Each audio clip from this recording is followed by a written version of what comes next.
So this brother has left a comment on one of my recent videos. He's saying, Salam brother, did you start while studying or before? He's talking about my original business and the two businesses that I'm launching. We need capital to start in our day and age. It's very difficult even as a student, as I am a student too. Allahumma barik to the brother, I think his name's Khalil Ahmed.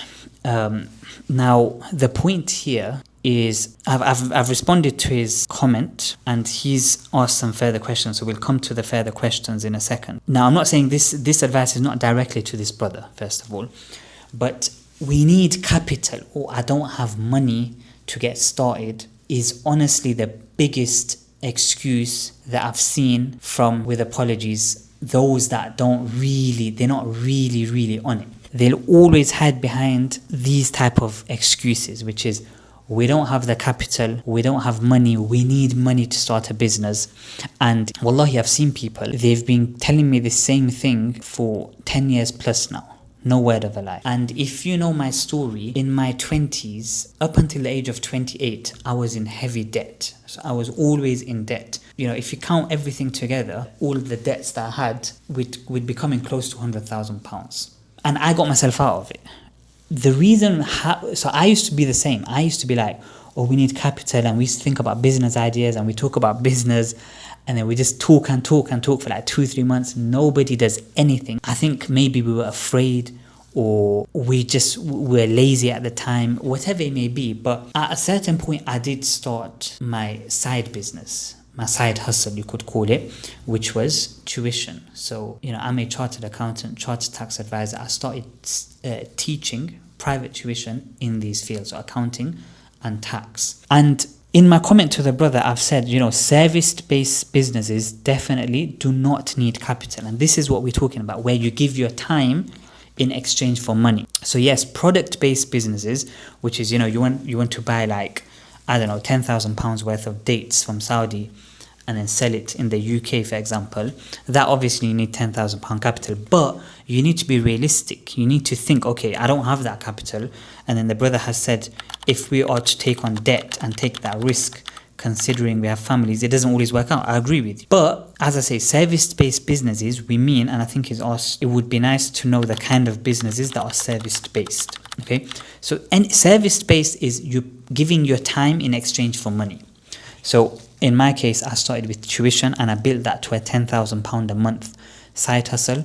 We'll tag the video somewhere on the screen. But it can be anything, you know, anything that gives you a time. Maybe you need a bit of capital up front, maybe 100, 200, 500 pounds to buy, you know, a few bits, software, laptop, whatever it may be. But that you have to be willing to take on some risk. So you should be willing to borrow from a family member or work as an employee for a few years or a few months and then save up and then start. So when I started my side hustle, I was working full time. So 9 to 5 I'd be working. I used to leave the home at 8 a.m, be home by 6 p.m. And then before 8 a.m. and after 6 p.m, I'd be providing tuition to students. And, you know, I started at £15 an hour, moved up to 25, 35, 50. At a certain point, I weren't accepting any student below £80 an hour. And then towards the ending, you know, we moved up to £120 an hour. So it's about giving your time, getting started.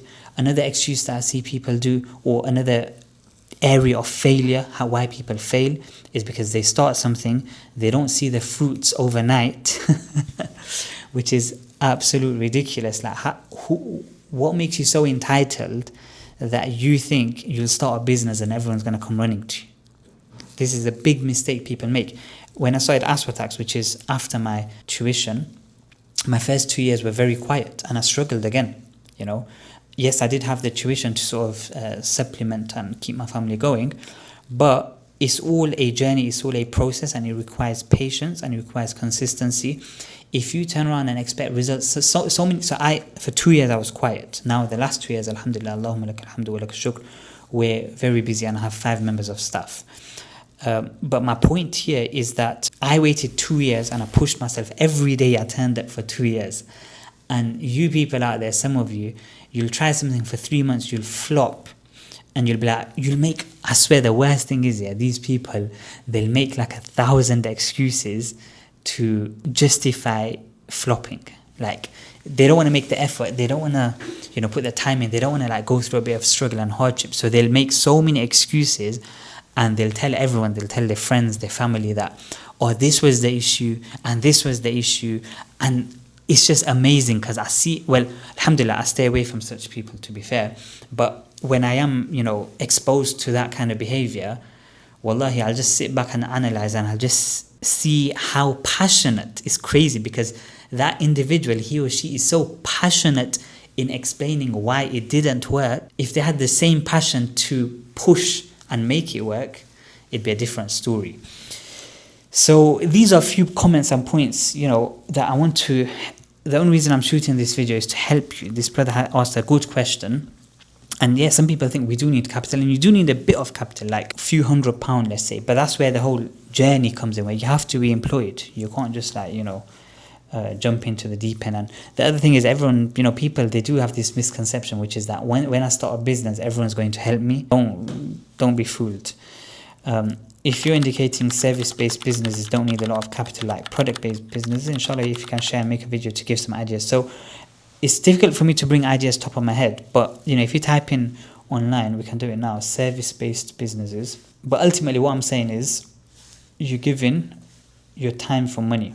So childcare, handyman, marketing, graphic design, cleaning, transportation, social media management, car wash. You know, these are all, you know, cleaning windows, whatever it is, you're giving your time for money. So I hope that makes sense. I hope that's been beneficial. Brother has mentioned, like many others that are studying and trying to make money, it's very difficult to keep balance, both like you're saying yourself. However, money is very important. Look, I'll be very honest with you. What I'm doing is very unique, okay? And those that are studying and also trying to make a living, they're doing something very unique, but it's also commendable. Yani, you have to give such a person respect, because it's not easy, I agree. You have to keep the balance. When we're talking about balance, sometimes people underestimate the power of consistency. So spending 1 hour, 2 hours max, and you can definitely find 1 hour in your day. Okay, there is 1 hour that you're wasting somewhere. But people underestimate the fact that if I just do 1 hour a day, which is 7 hours a week, they underestimate what they can actually achieve with that 1 hour a day, and you know, what they can achieve over the next 3 months. You'll see massive progress. But the thing is, the biggest problem is consistency. Other comments around balance is, you know, planning from the night before, going extreme in certain areas for a few days, and then, you know, going extreme in another area. These are all techniques that I use, but maybe that's a separate video. Don't forget to like, comment, share, and subscribe.